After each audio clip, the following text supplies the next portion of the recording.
Or que tant ils ont causé une endométriose, au moins il y a soit des règles douloureuses, même disparaître, c'est-à-dire tant que papa et maman bazo sangana, maman zo kapasi makasi koleka. Hein, yebi que lo kwana nzamba salango ezalaka bien, mais comment tant que papa et maman bazo sangana, et comme le kola moi ali felo. Mais bakoki kosunga biso ezali bato oyo bapambulaka ba mariage. Pasteur ko la kaka kopambola libala te. Avant ya kopambola libala recommander bandeko bakende kosalisa ba examen wana avant mariage ezalaka recommandé. Hein? Ba infection pe ya prostate. Parce que prostate eza organe, mingi to confondara ngo nazobela prostate te. Prostate est un organe local moi ça zara na matrice. Yepé mobile pe azarna prostate na ye.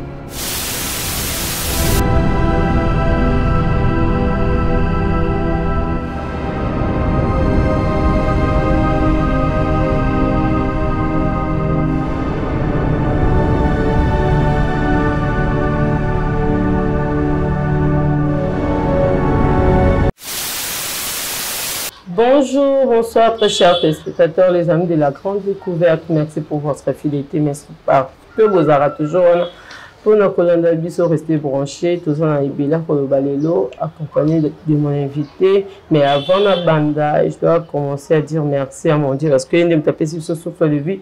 Et puis merci à mon boss, maman Nadège Molato, mon boss, maman Bio, Bissiko Zali Bakro Bizunayo. Merci aussi à mon caméraman J. Kavena, toujours présent. Mon Kassimbi Bilili, bon mon épisode Victor Boton Galaraboy. Donc merci à toi, mon caméraman. Merci aussi à mon réalisateur, sénateur Loutete, sénateur Loutete Mtassi Maramachi, pour imager à Kitoko Fito Makas. Merci aussi à toute la famille de la grande découverte. Bozalawana branché et que ça a bien. On va jouer le hôtel pour la première fois. Et là, on a 5 cabines toujours. Et ça, beau s'abonner, beau liker, beau partager, beau commenter. Sans oublier, beau activer cloche, il y a notification pour vous rater et là, vous me retenez. Donc, cloche, il y a notification. Et ça va bien parce qu'à chaque fois, image des Okota, vous a déjà signalé que Billy les Côtes, la chaîne avec nous la grande découverte. Merci à tout le monde. Bah, on se va attendre soutenir. Je dirais merci à ma petite chérie Rite. Rite Nyota, Amissi, gros bisous. Non, mais quand on m'a lobaté pour nous inviter dans la carte plateau, na combo ya papa JC, tous en bas sujet bien qu'on bien bon on a biso nous redécouvrir ni toujours le lelo. Je m'en vais directement dire bonjour à mon invité. Bonjour papa JC. Bonjour maman Natacha. Bonne santé papa. Ouais, nzamba sa kangolo. Yo moi makamo ndengezala. Vraiment. Merci la présence dans la carte plateau nangai. Naebi que la première fois mais la dernière fois tu dis tout kutani lelo. Nous avons un sujet surtout pour débattre, mais le bas moi le bas pour nos téléspectateurs on a vu à la grande découverte à Vato Banda vraiment un sujet n'abus. Vraiment premièrement on a une remerciement de nous permettre ngana naya na plateau na yo pe boyambinga mala min koleka et mes remerciements aussi à notre caméraman Jules Kavena. Vraiment. Surtout na numéro 001 maman Nadège Molato et ce que je mis parce que si quand nous sommes pas jouer makansa au sala makambo azalaka. Il y a le héros dans l'ombre parce que les ceux qui sont côté la banda il y a des téléspectateurs ils allaient grâce naïe. Voilà pourquoi nous saluer pe ko saluer papa fiston Kombo waza musungia maman la Nadège Molato. Et puis nous saluer bino ba téléspectateurs grand merci na bino internautes parce que naïbi que vous allez toujours fidèle à grande découverte. Donc, que la grande découverte, il y a une découverte, une découverte, et qu'on découvrir les alliés facilité. Biso tu es dans la bino, tu es dans le téléphone bino pour découvrir biso. Alors, pour notre koba, tout mais la essayez de sauver biso. Vraiment, vous avez déçu, papa JC à lobby. Papa JC, tu es directement dans le sujet parce que vous avez des photos de téléspectateurs, vous abonné à la grande découverte, vous avez vraiment lobby l'année à une plateau. Tu es bien déçu pour l'infertilité chez les hommes et les femmes. Infertilité et la kissini et l'incolobani poto karango mingi na mutu naza infertile mais et la qui ça va vraiment une signification infertile. Donc infertilité, ezali insuffisance ya conception, hein? Na quatre ya couple moko durant une période allant d'une année à 2 ans, malgré tout, par rapport sexuel est régulier, hein? Soit 2 à 3 fois par semaine. Donc, vous écoutez régulièrement, hein? Vous salez 12 mois, si vous avez 24 mois, vous écoutez ça moins naté. Il y a un monde toujours bien infertilité. Oui. Donc, les abattus en couple, mais vous écoutez ça moins naté. Couple na ngami to ba couple kaka couple te meto ba entre moi sina moba parce que ça na ba couple mususu hein ezali homosexuel mais biso exacto parler de couple hétérosexuel c'est-à-dire entre moi si na moba donc bazo sangana na bango régulièrement 2 à 3 fois par semaine mais moi na azoyate. Malgré tout, gymnastique, malgré tout, mais. Malgré tout, gymnastique. Elle a une énergie, ma mémoire, vraiment, merci, Papa JC, de comprendre que. Donc, ils ont entre. Moi, c'est un mobile. Il faut s'autober, couple, homosexuel, puis en couple. Mais plus à toujours, moi, si, un mobile. Il y a des gens qui ont Kobota. Pour tout le monde a à bonne santé, mais au monde a pas ça moins. Ni vraiment à cause il y a infertilité dans le couple. Oui, mais à cause en bonne santé apparente, hein? Parce que cause là vraiment en bonne santé, ezali moi utopie par rapport à la définition de l'Organisation mondiale de la santé, hein? Mutumso akota mbezo mone boyaza makasi azaki toko menzoka aza vraiment en bonne santé. Et bateau déjà baza en couple bazo ko concevoir c'est que baza en bonne santé et ba cause est multiple et c'est la côté papa to côté maman bien que biso awa hein bon nga naza na africain na koli na Congo malgré tout totambolement mke kaka en Afrique to attribuer kango ming na ba maman mais maman cause un problème papa pas cause un problème. Cause alboso pas ba maman to ko lobela par exemple carence ya ba hormone hein deuxièmement et ko cause la autobengi maladie endométriose c'est-à-dire les ana couche moko etapisaka utérus autobengi communément hein to benga matrice et couche wana soki s'inflammer et koki ko vimba et puis et koki comme même na ko bloquer trompe de Fallope alors moyen fécondation salama ezate or que tant eza causé na endométriose hormone et même soit règles douloureuses même dispareni c'est-à-dire tant papa la maman bazo sangana maman zo ka passe makasi koleka hein yebi ke loko wana nzamba salango ezalaka bien mokomona tangu papa la maman bazo sangana et comme lokola moi ali felo maman comme ko salango malgré tout. Et cause ce cause là hein lié à l'infection pH vaginal ce que ils allaient trop acide tant ou bamboto ezoya et ko kufa pour atteindre liki oh maman abimisi kuna na kati ya trompe nae et puis ba cause monsieur cause appelle lié na ba stress hein ba pression monsieur sur maman za nango donc eza moi pas peut ko énumérer nyonso awa na minute opo télévision ezalaka nde ngonga mais oyo moke tokoki koloba mpona mama yango wana mpona papa mpe bacause ezali ndenge tozoloba bacause mosusu mpe kozala hormonale bacause mosusu ekozala ndenge tozoloba baintoxication komela bakisi mosusu ekokende kodétruire même bamboto ya papa esali tétraspermie donc et détruire. Il faut qu'on éclaircisse. Il faut que tu as caresse hormone. Caresse hormone, hormone, nous faisons commander. Nous avons vraiment système. Nous faisons recommander. Na moi, bakisa mike nzambe achana nzoto. Hormone pour na concevoir les ana biloko mususu sengeli mama abimisa na nzoto na ye.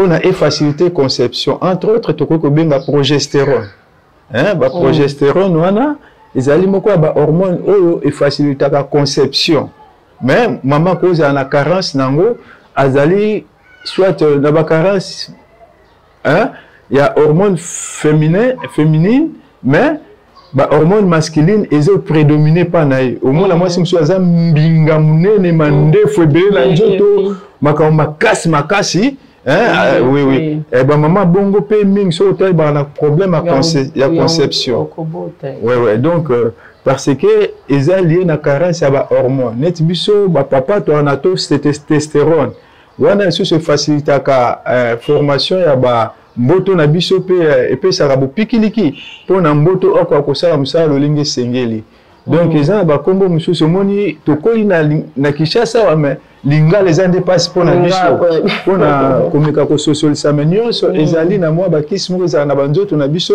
oyo ezokomande nzoto na biso bakisi oyo ezokomande nzoto na biso to biano mpe likambo yango takoloba awa tout le monde effectivité peut pas mibali mais mingi tout le monde rabattu c'est bazara plus na moi si au moins batu basa na couple bazo bota te batu plus batala ra moi si mais yo apprendre biso les que ils appellent mibali pe mususu bazara na problème ya kobota siko basi nini ko la que mobali azape na ba problème ya robota ke bovana mbali ozo comprendre que muto payer pe azana ba problème yango nde eza likambo parce que basi wana moko eye banaka nango te ezalaka mpenza baba elobaka te mais eloko nini ekoki kosala ke tokoka kodécouvrir yango ntango bokokisi soit mibu to mikolo oyo esengeli mpona koyamba mwana bomonike ezoya te bokoka sikoyo bokutana minganga banda kosalisa mwa baexamen nde bakoka kodécouvrir ke non problème ekoki kozala pa mama to pa papa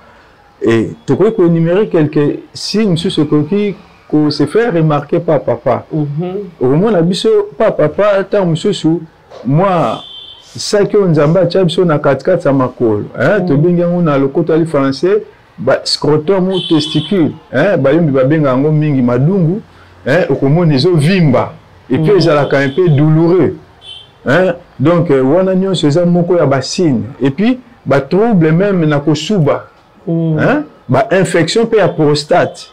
Parce que prostate est un organe. Ming te confondra ngo na zobi la prostate. Te prostate est un organe lokola moi ça zara na matrice. Yepe mobile pe azana prostate na ye. Mais prostate on appelle ceux qui est inflammé, est na ba infection et ko affecté. Hein problème ya kobota ya papa. Problème super ko la cancer kaka ya prostate wana et ko créer ba problème. Super ning to zo ba eza psychologie.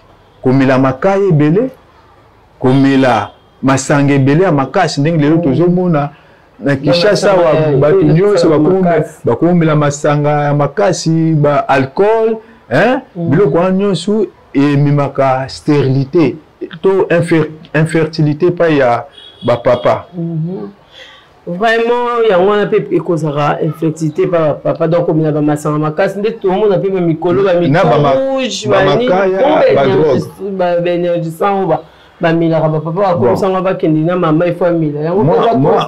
je ne peux pas vraiment faire la publicité de toutes ces histoires-là, mais ils ont vraiment des conseils à comme la babilo comme mususu pour le lengi nzamba sali la biso, la pesa ki biso déjà ba capacité ya kosala musala wana adotaki biso na ba capacité nyonso sauf que biso na bizali na biso amabe ya kozanga koyeba ko gérer nzoto na ba capacité nzamba pesi biso ndoto comme ko recourir na ba apport moko extérieur au peso créer les biso moi ba problème à la longue et ça aussi même ba système nerveux na biso. Donc c'est juste ça parce que c'est comme recourir na comme la bimela mais là je ne suis pas là pour faire la publicité de certains produits, je ne vais pas citer les noms. Je sais là-bas aphrodisiaque et bah que vous avez commis des trucs parce que ça va créer ce qu'on appelle la dépendance. Et à la longue et qu'on détruit une autre nayo. Donc ils ont un moyen beaucoup naturel que ça que mutu à quoi vivre longtemps. Pe aza toujours na bopikiliki banzoto. Vraiment na bopikiliki banzoto. Tout bien non pe likambo ngo lisusu o barake. Ce qui moi ça le lisé mingi to karape. Ah zo bota te pour longa bazé mingi. Est-ce qu'on appelle bazé pe cause rafika problème ngo? Oui, to yo karango mingi so mo ça bota te mingi batu baskenda kana mpanja oyo se ka longola bazé mingi. Yango nezo causer problème wana. Oui, et que vous avez moko, il y a des facteurs qui favorisent la infertilité. Parce que, au monument, il y a des gens manga na neutralité. Yo na so kama tso bambili banga. Tango bambili banga mangi sene kwete, mokomona ba mai moko ezobima, esika et puis contact ezalaki entre manga na nzete. Et mai wana tango ezobima c'est lokola tokolo bezo saigner en quelque sorte.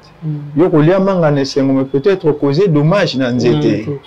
C'est la même chose tango admettons ba sala ka curettage.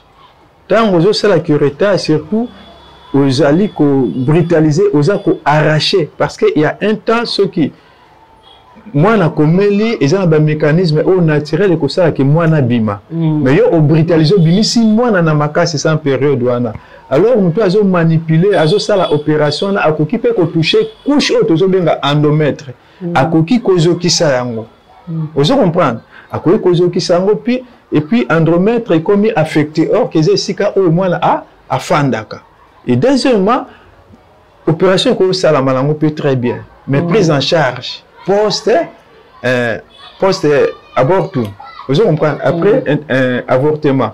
Donc, prise en charge, est-ce que c'est là qu'il y a malam to à mabé? Pour tant que vous salez de moi, makile kobima. Tant que vous supposez qu'il y a quatre. Mais, attitude ni maman cause anango si manango. Bah, qui s'y est à cause pour prévenir que mabé est athée.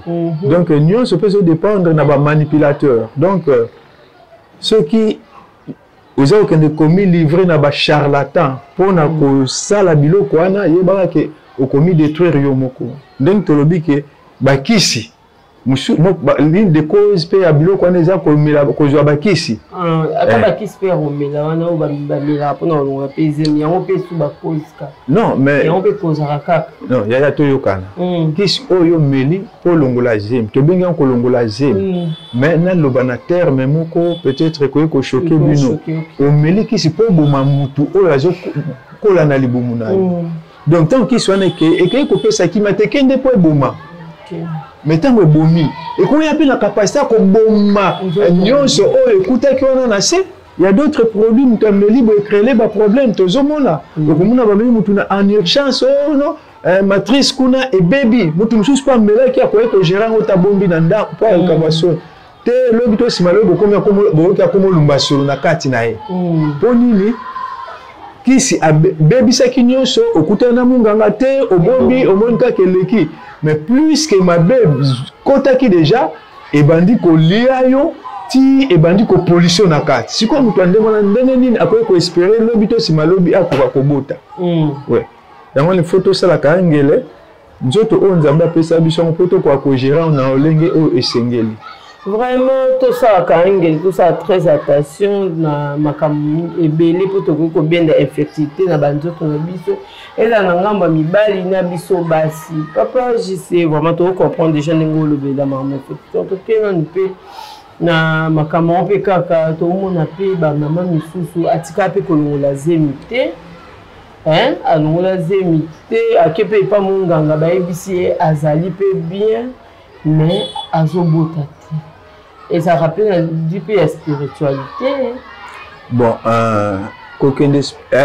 spiritualité c'est la contacter pe ba médecin mais ça va to boy spiritualité mais peut-être cause de la prise à souka il faut vraiment quoi approfondir ba investigation yango le moni pas ba ikeza conseiller même avant ya ko balana il faut que ndeko sala ba examen to benga la prénuption parce que il y a ba facteur monsieur génétique que papa mutu boina mobali moi si boina mobali songolo bakoki ko bota kate likamba ba facteur résiste hein mobali cause la facteur résiste positif moi si négatif bloko la nyonso et bloko la nyonso ko contribuer ça li que na kati ya libota infertilité fandi parce que incompatibilité à mariage eza déjà.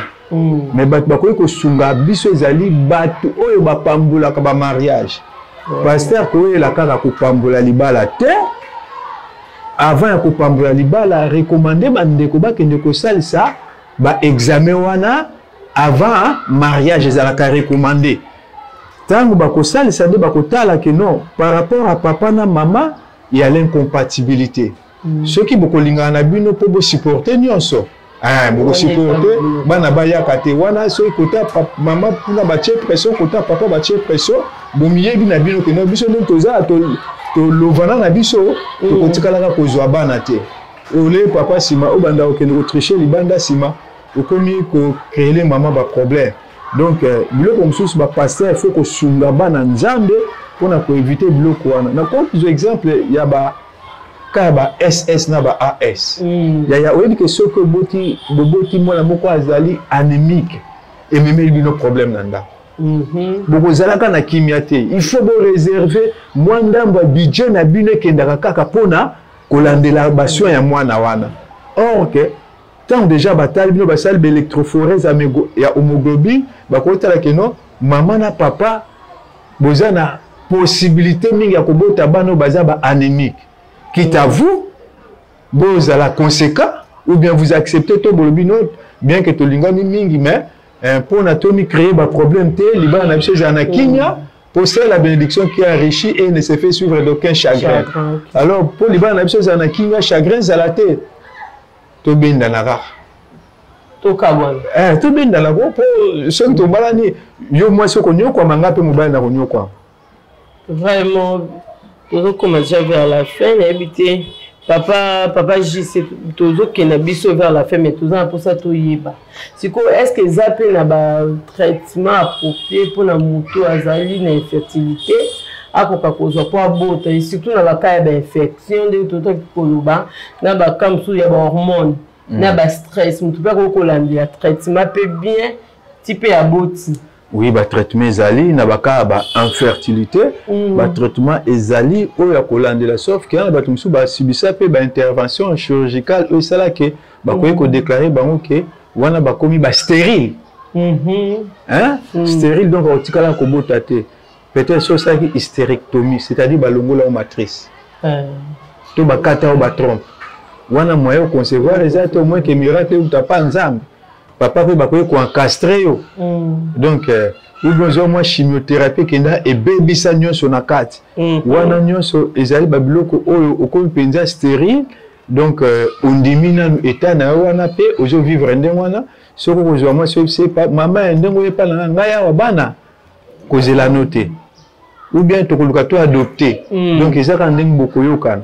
Mais mususu ba traitement za nango et ba traitement za okutana mungango yo akoye kosunga yo o agent na ba capacité ba compétence wana akosunga yo soki po ye oluki biso to kopesa moi conseil moko malunga et ko orienter au pote okoka kozwa solution na problème na yo.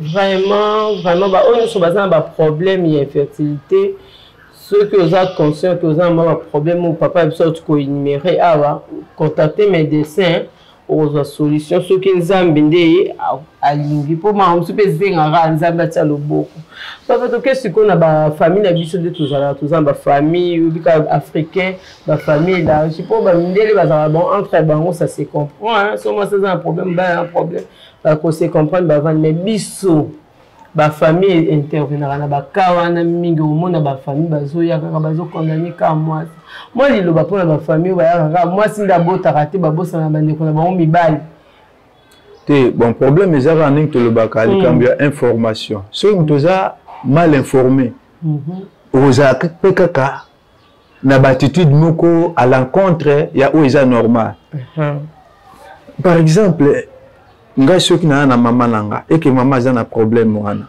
to nga na za na problème wana na koyebisa bande ko nanga botungisa mwasi nanga te nga nde na za na problème bo soutenir ngai po ete nga na zwa makoki ya kopesa mama mwana parce que moi si on a za na ndako azo souffrir parce que nazo koka kopesa ye mwana te moi si pe ceux qui ozali na problème infertilité informer même libota na yo hein donc nous c'est ça likambo ya ko informer puis tant bonomi balé bozali en couple bozali ko se comprendre bozo pesa na bonne formation bande comme sous tant bokoya bande bo convaincre bango ko na bakoka ko pelisa moto na libota te Donc, moi, je vais faire partir d'un dialogue, la paix, solidarité. Tout à fait, oui, mais je voudrais dire ceci bien qu'il y a un angle, mais Baba n'a qu'à pouvoir jouer à Banate.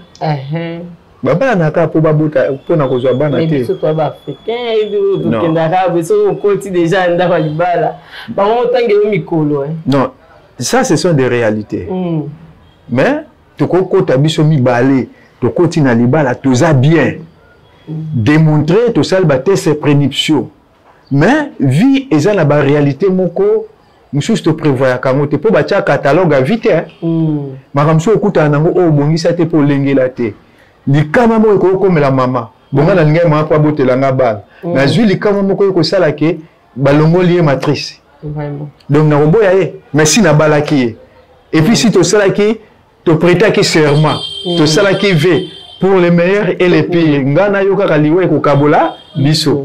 Sikoyo moi ça zala ki ne bien tant na koti na ndako alibala te. Mais tant à koti na ndako, hein, problème est surgir. To mobile, sikoyo to kabwa. Ah. Omonia. Parce que je dépendre quand na bino ba couple. Non, si on peut ça kotolia malam. Na libala ba se supportaka. Ngaso na kotolia ko pesa batu ba bala na kaka po ba bote po na bana te. Na lingi yo po linginga poto ba to vanda elongo bana bakoya après. Mais ekoki ko simba to ekoki ko pe ko simba te. Mususu po bali mobali po mobali wana azana balar ba vrai corps bani. Mais continue nda ko boye ba corps no selali. Elali. Alukangi bisako kimi. Ah. Bon, merci beaucoup papa, juste comme Anasuka. Moi les lobana pour na bato oh nous soyons dans la grande découverte. Moi ba salutation na yo pe ekosala bien na on so ba ozotan ko landa biso. Vraiment merci beaucoup une fois de plus.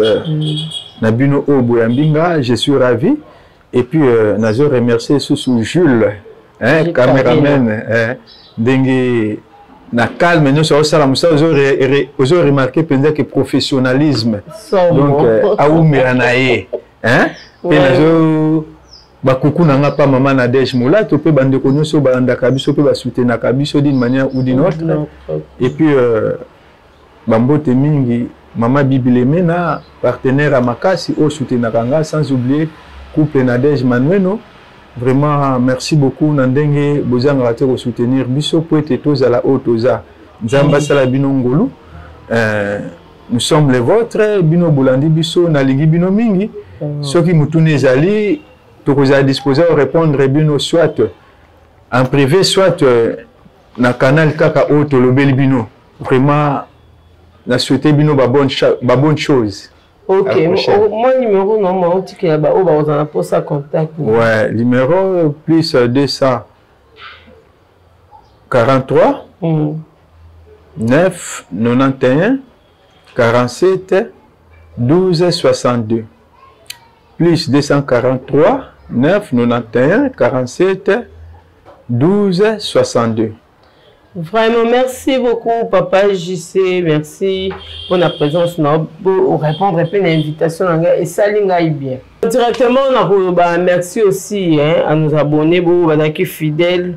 Na émission na biso lelo tolobela infertilité to wi ke bino pe na banda ko boza pe ba sujet belé o boli na to lobela ceux qui boza ba sujet no bo garder en côté bo comme ça dans les commentaires même en privé to ko lobela pour nous apporter quelques conseils na mo ba solution o boza na mon poste. Merci à madame Nadège Molato, mon caméraman, J Kavena, ma famille Ego Nabi, sans oublier ma petite sœur Rite, ta maman Dubaï, Tantine Dada, Grâce, Amis, gros bisous, Grâce Congolo et toute la famille Amis. On se retrouve prochainement dans une autre numéro.